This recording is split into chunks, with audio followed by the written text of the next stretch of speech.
Is my life predetermined? And if I awaken, do I gain free will? Well, to answer this question, we need to peel back many layers of who we think we are and come to something more essential. And only then do we approach something like free will, which is actually going to look a lot different than how we're used to thinking of it. So in the early 20th century, there was this amazing spiritual teacher named Gurjeev, who was this kind of crazy man who would just mess with people and shock them into awakening.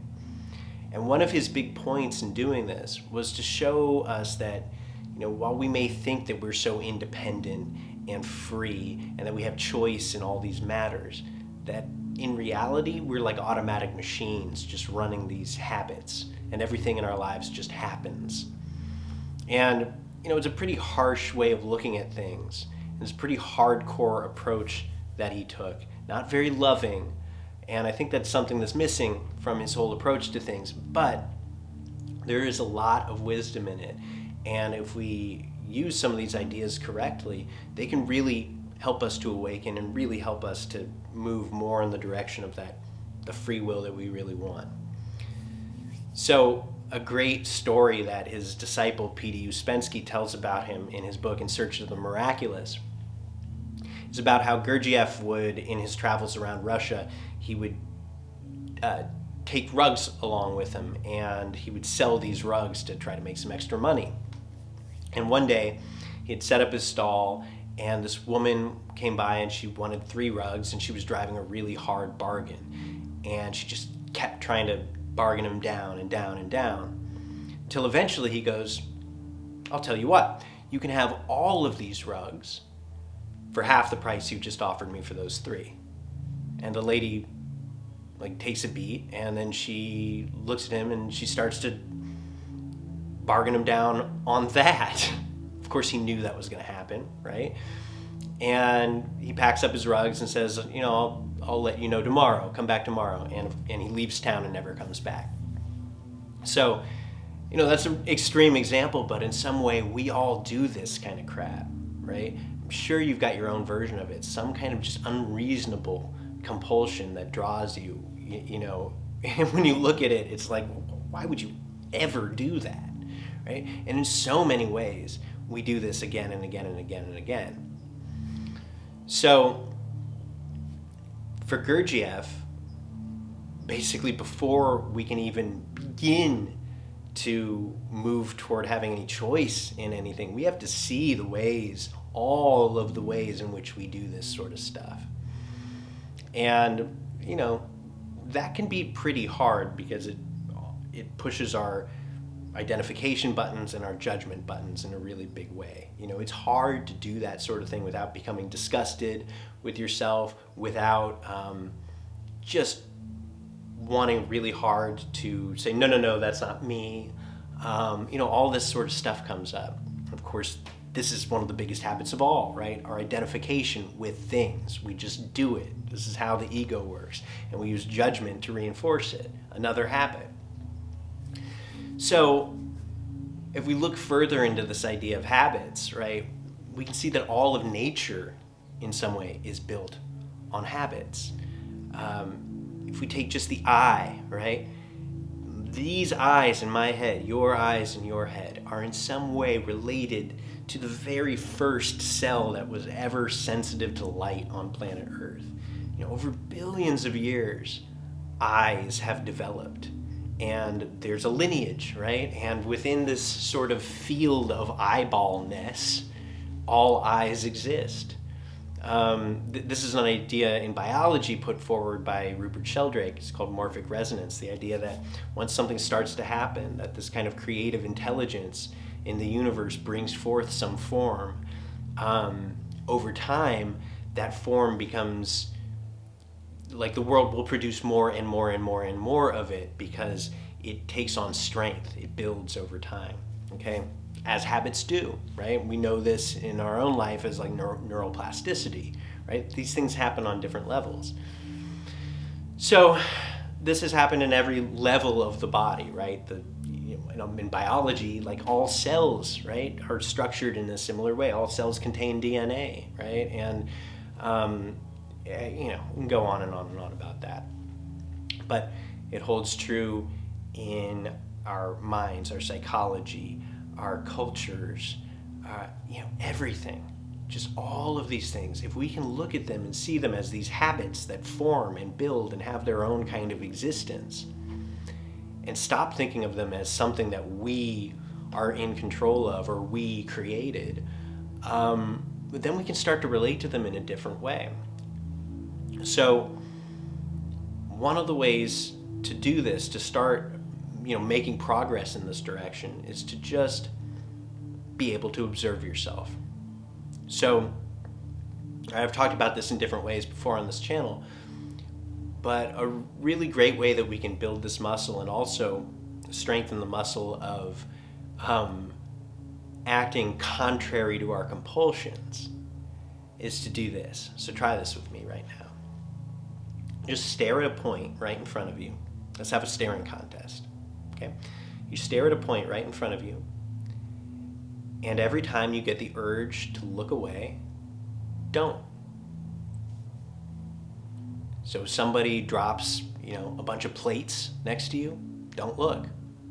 If a bear comes riding in on a unicycle, don't look. If, a ghost shows up, don't look. If UFOs, land in front of you, don't look. Just stay looking at that point.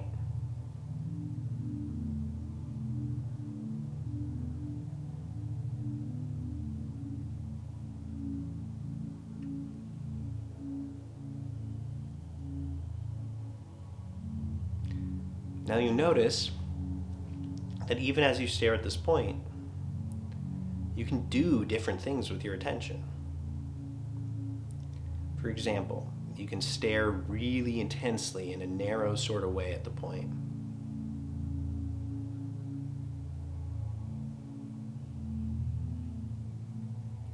Or you can continue to stare at the point, but take in more of the periphery, take in more of the background. Just become more aware of what's there, but don't move your eyes.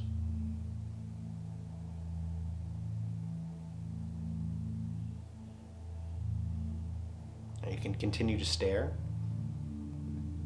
but put your attention more on the sounds in your environment. The bird that's chirping outside my window right now. Now, when we do that, we can also start to observe all of those habits that we are.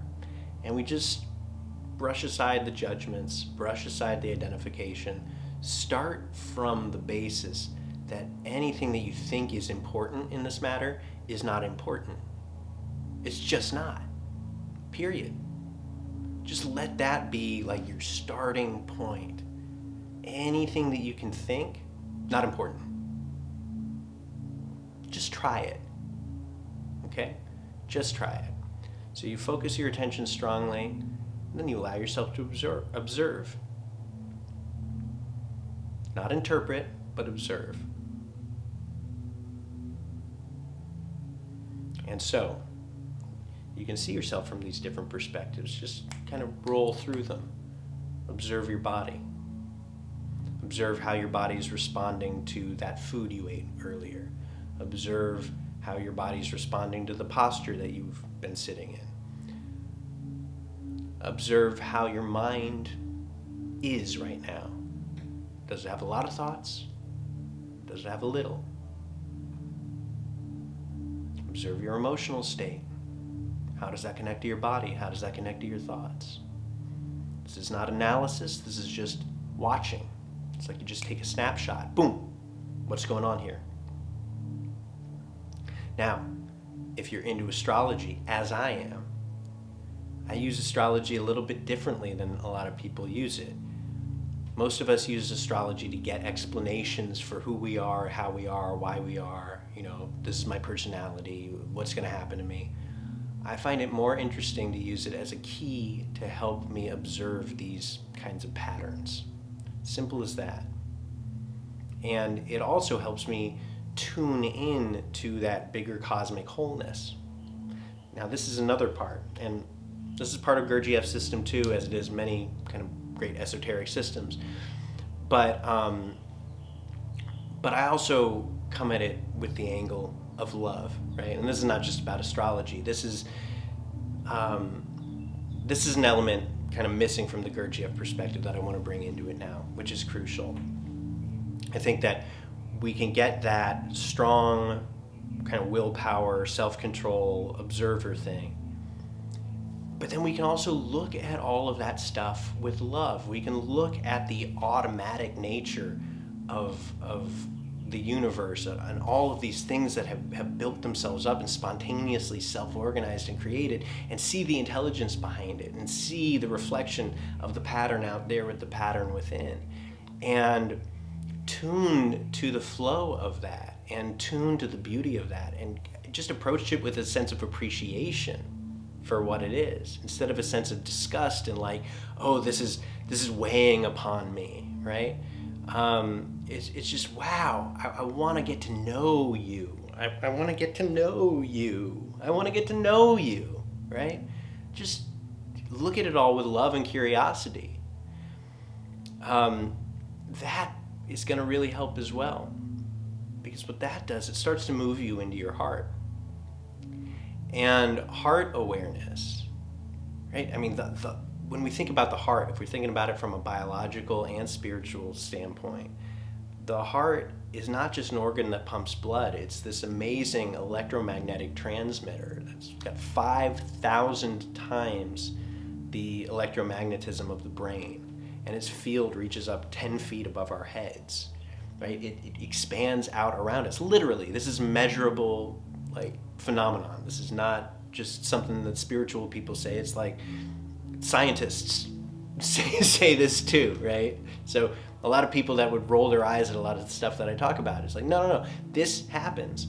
And when we kind of tune into that, we're tuning into this field that has this ability to control the way everything else in our system operates. You know, everything basically can come into entrainment with the vibrations of our heart, and the vibrations of our heart can come into an entrainment with the vibrations of the planet and the cosmos. And there's like a lot I can talk about there, but basically in doing this, you'll see that it changes the quality of how you relate to things, right? When you're only living in here, you're always going to feel separate from, okay? And when you are feeling separate from, you are not separate from. You're just thinking you're separate from, and it's going to cause you to dig ever deeper into the compulsions, right? And so the irony is like, I'm separate, I'm an individual. No, you're not. I'm not. You start to build in that strong willpower observer thing. You tune to the heart. Then you can appreciate and connect to the flow of things more. And now this is where that next piece comes in, and where real free will, as it truly exists, comes in. And that's the will to surrender, right? It's like the will to control ourselves, to have self-control, to have mental mastery, and the will to say, oh, there's a higher will here. And it's not just like, it's not like a weakness, this kind of surrender. It's surrendering to a higher intelligence, which is within you. It's just not who you think you are. Okay? I've heard it put one way like this, that who you think you are, right? The you know, the Alex right here, is a finger on a hand, on an arm, on a body controlled by another brain, right? That's the will that we want to tap into. And that's the will, you know, in tantric terms, in Shakti terms, that's the will of the mother, right? The universal mother, the energy and the power behind everything. And, you know, when we get all these pieces in place and we attune to that higher will, what tantrics call Icha, right? Divine will, it's a cooperative kind of a thing, right? We move forward with our plans, and then, you know, things either go our way or they don't. But if we're tuned into that dimension, say through mantra, if we shreem in the heart,